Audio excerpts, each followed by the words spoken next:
Happy Friday. Happy Friday. Happy Friday. If you made it this far, you've seen our faces 3 times. This is our preview episode for the Houston Roughnecks. I'm back with Alex. How are you, man? Redemption week. I'm ready. Are you? Redemption week. Yeah, redemption week. That's perfect. I was trying to think of a word. I didn't want to use revenge tour, but redemption week works out fine. Oh. Houston Roughnecks, they fell to the Showboats. They kind of shot themselves in the foot the entire game, really. Offense seemed to be missing Mark Thompson, to be honest. Oh, yeah. The fumble by Henny gets clocked. They pick up the ball and they're able to score, and they kind of put the game away. Their defense is solid. Their defense is absolutely solid because I think that they might have gotten a field goal after that, but Showboats with Cookus and the all USFL performers they got on offense weren't able to generate another scoring drive outside of those two, and one was just right there on the 10 or whatever it was. So, your thoughts on the Roughnecks after watching the Roughnecks, real quick? Yeah, I mean they're stout defensively, so we'll face another really good front this week. Probably a lot like San Antonio. They had their struggles offensively. Again, if you go back and look, I think they ran 32 total plays for the game. 32 total plays. And time of possession, I think, was something unbelievably out of whack too. With I think Memphis might have had 2 for 1 in terms of time of possession. Quarterback threw for a high percentage, but again, didn't throw for a lot of yards. And I think, kind of like your security blanket stat, you can throw for a high percentage and really not do much. Non-existent running game. Now, of course, Mark Thompson being out, that was a big part of it. But I think they had, 34, 40 yards, and the quarterback had 22 of them.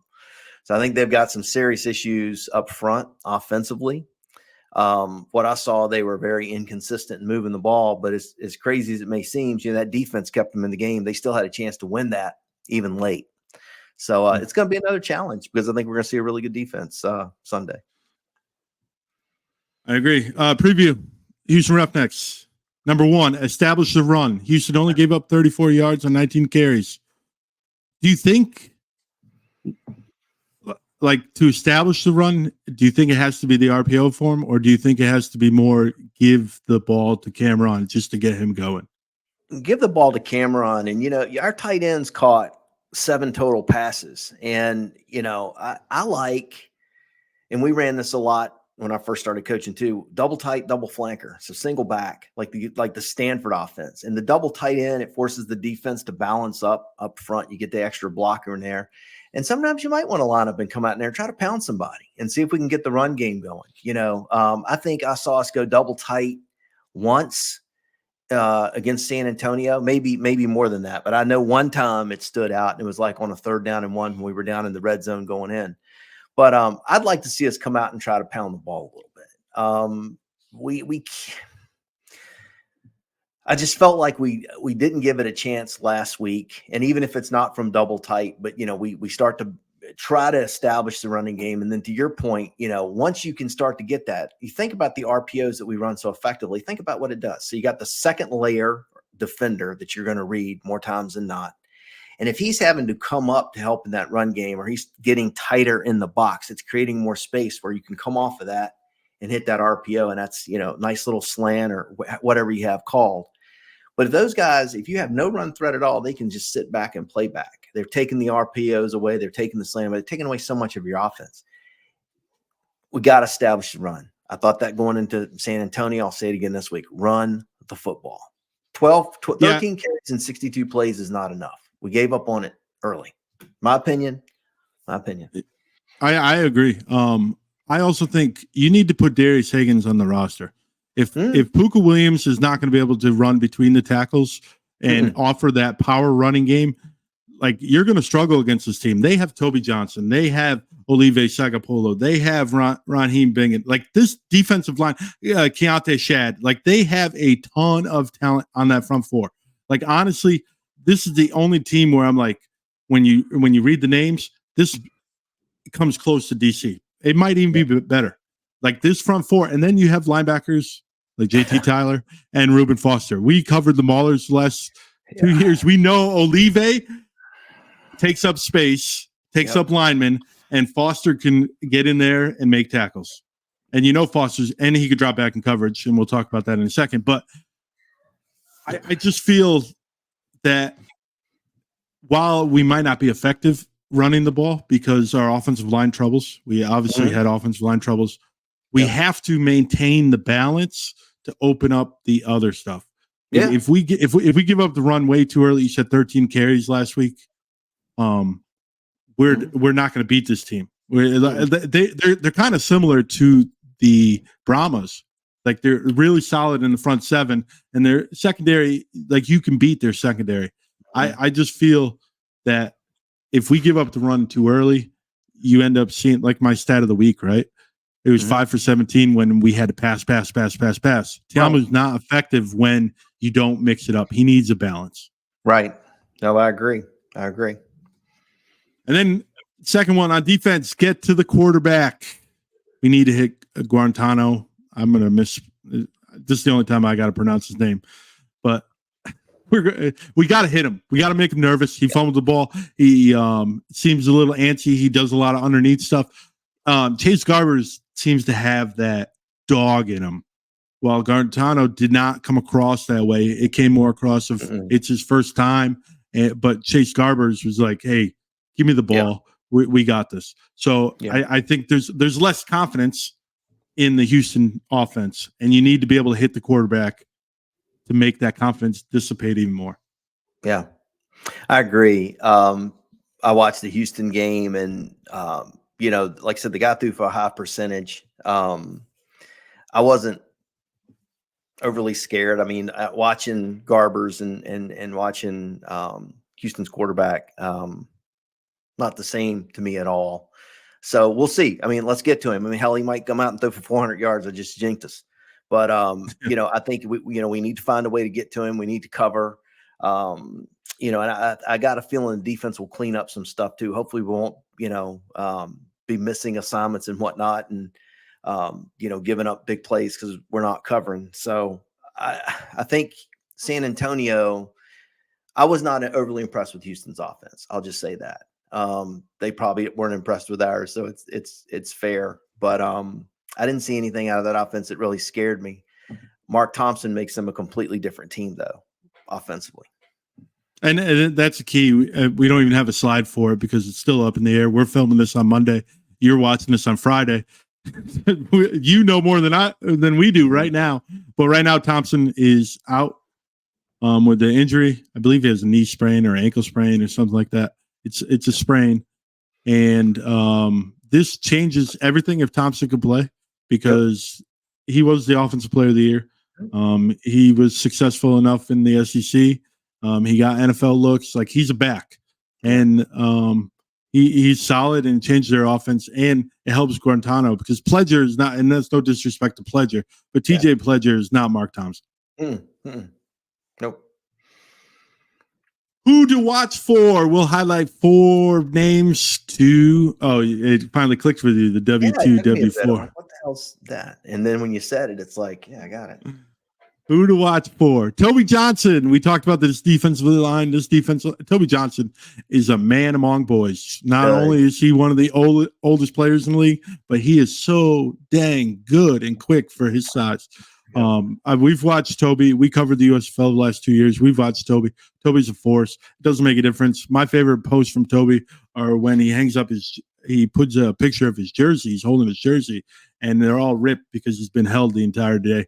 And he's a force. And with him, with Olive up the middle and Keontae Shad, like, you can't just double Toby all the time because Olive will eat you up. So that is a troubling spot. And then we'll stay on the defense side. Reuben Foster, we talked about it. He is a force. I still, one of my favorite hits of all time was him against Fournette in college, LSU. Fournette was receiving the punt, and he comes down and bang, and it's just like, what just happened there? We watched him for the entire year with the Maulers last year. He is great in coverage. Obviously, he got an interception this week. He had last year. He was fantastic, and his hand was in a club all year because he injured his hand. Foster is a dog. I know I've been using the word dog a lot this week, but Foster is a dog. Talk about the defensive guys.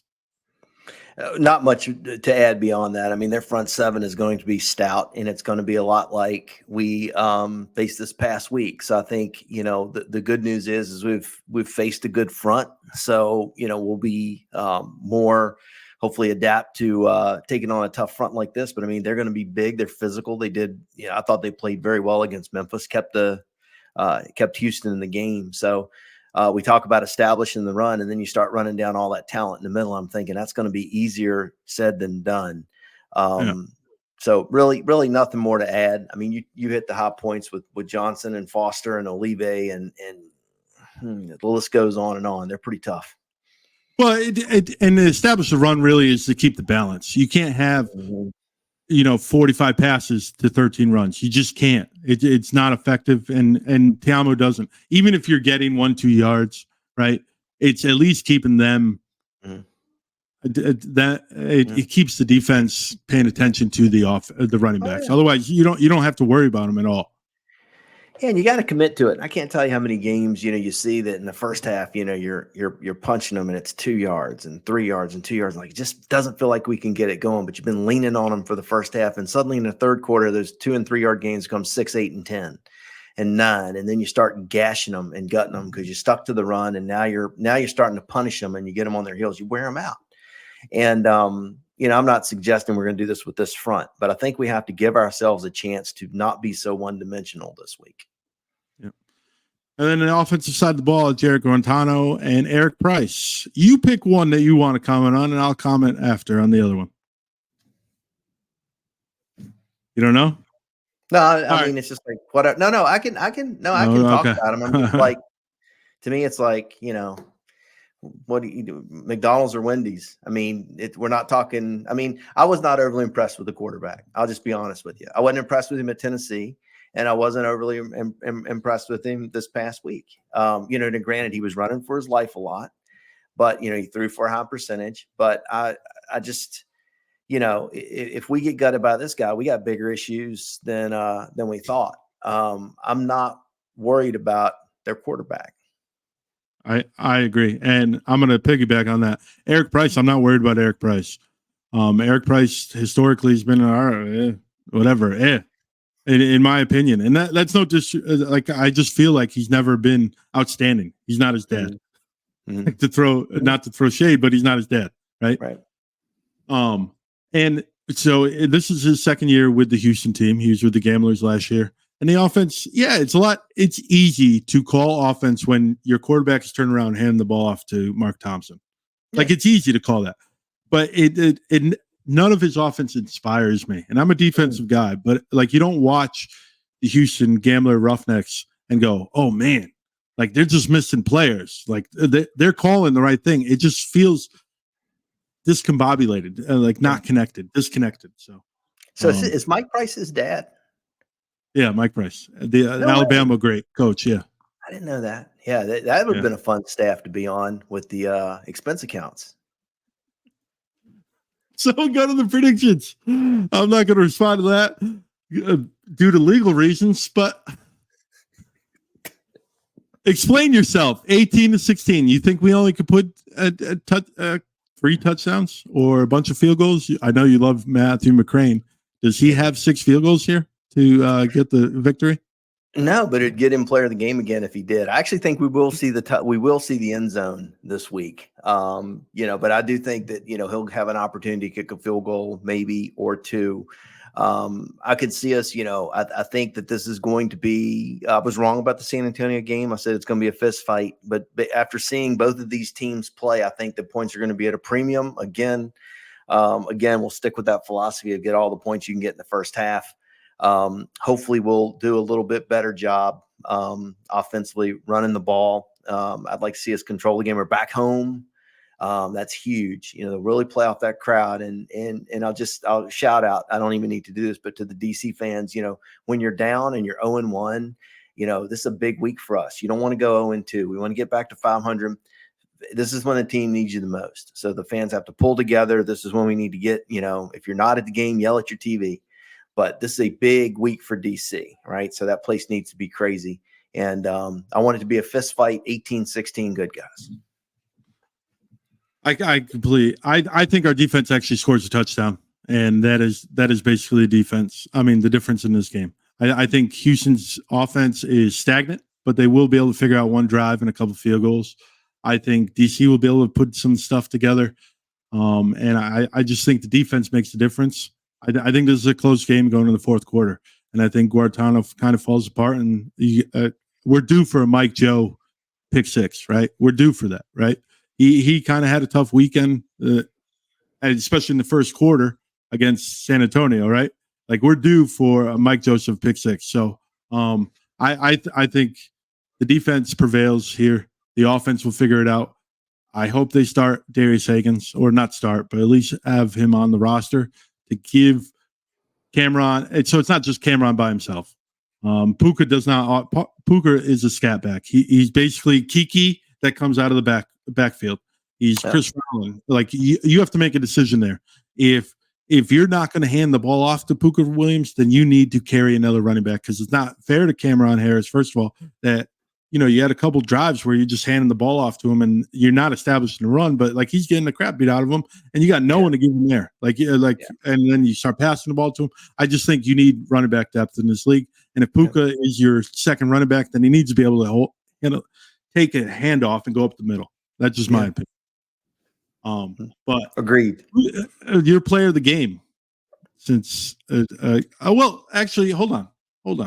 I just thought of this. This is a nice little transition.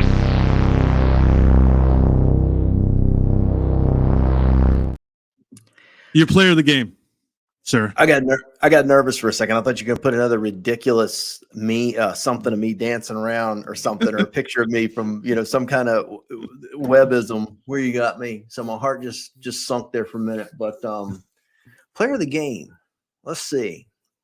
I'm probably going to go with a defensive guy, and Michael Joseph. He had a couple of picks last year. Had a pick six, I think, in the home opener against Seattle. Had 7 tackles this past game. I'm going to go with Michael Joseph. Man, you stole my. I just said he was going to pick 6 to win the game. You stole my pick. Well, all right. No. I'll zag. I'll go on the offense side of the ball. So you pick the defensive guy. I'm going to pick the guy that's going to perform on the offense side. Ready? You ready for this? I'm ready. Brandon Smith. I think Brandon Smith, I think he does the Ty Scott thing and kind of gets 60, 80 yards, couple big catches, because I think defenses will start to pay attention to Ty Scott. And I think the secondary is kind of like San Antonio. Like they're all right, but they're nothing spectacular. It's the front 7 that controls everything and makes the secondary look a lot better. So I'd like to see the player of the game be Cameron Harris. If Cameron Harris is the player of the game, we did what we needed to do to establish the run. I thought that's who you're going to say. But I could see. I mean, Smith, Scott, these guys, they did okay. Yeah, Kuti had 2 touchdowns called back. Yeah, Kuti did too. Yeah, we're not. The receiver room doesn't worry me at all. I mean, we lost some dudes, but we've got some talent there. There's some potential there for sure. You're singing a different tune than 2 weeks ago. 2 weeks ago, you're like the receiving room. You and Jay were like, this receiving room. Like, we need to watch out for this receiving room. Yeah, I was impressed. I was impressed with what I saw. And, we spread it around too. I mean, if you look at, I was going back and looking at the catches, but, Scott had 4, Smith had 4. We had 4 catches to the tight end, 4 to Kuti. Ellis had 3. I mean, we moved the ball around a lot. Didn't throw to the running backs much, but that's okay too. But, overall, not a bad performance and good distribution of the ball. Well, thank you for watching. If you've watched all 3 episodes, much obliged to you. In our DC Defenders show extravaganza, I was trying to come up with a nice fancy name now that we have 3 episodes in 1 week. The audio will be on Spotify. Everything else will be on YouTube. Audio will release on Friday. The full show will be on Friday, probably Friday afternoon, to be honest, because we got a few shows that always go up Friday. But Alex, you want to say your goodbyes? Yeah, let's go 1-0 this week. And until next time, so long, everybody. Shields up, Webb and Alex out.